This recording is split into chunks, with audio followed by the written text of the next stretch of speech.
வச்சிருந்தா வீரன், மீச வைக்கலன்னா வீரன் இல்லையா? இந்த நாட்டுக்கு சுதந்திரம் வாங்கணுங்கிறதுக்காக வாழ்க்கை பூரா ஜெயில இருந்தார் ஜவஹர்லால் நேரு. அவர் மீச வைக்கல, அவர் வீரன் இல்லையா? சுதந்திரம் வாங்கி கொடுத்தாரு மகாத்மா காந்தி. அவர் வச்சிருந்தது கட்ட மீச, அவர் வீரன் இல்லையா? இந்த உலகத்தையே ஆட்டி படைச்சாண்டா ஹிட்லர். அவன் வச்சிருந்தது சுண்டு விரல் தண்டு மீச, அவன் வீரன் இல்லையா? நீ என்ன சாதிச்சிட்டேன்னு மீசைய மூஞ்சி பூரா ஒழுக விட்டுருக்க. நீ சாதிச்சதெல்லாம் என்னடா? காலையில ஒரு சட்டி பழைய சோறு, ராத்திரிக்கு ஒரு சட்டி சுடுசோறு தின்னு வயிற்று சட்டி மாதிரி வச்சிருக்க. டேய் மவனே, நீ வயசுல பெரியவனா இருக்கலாம், ஆனா நான் உன்னை மதிக்க மாட்டேன். பொழுது விடியும் போது உன் மூஞ்சியில மீசை இருக்க கூடாதா?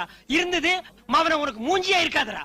ஐயா, நம்ம மண்ணு வீர விளைஞ்ச மண் ஐயா, வீர விளைஞ்ச மண்ணு. டேய் மறுபடியும் போய் சொல்லாத. மண்ணுல நெல்லு விளையும், புல்லு விளையும், கொள்ளு விளையும், கோதுமை விளையும், வெங்காயம் விளையும், வெள்ளை பூண்டு விளையும். வீரம் எப்படா விளையும்?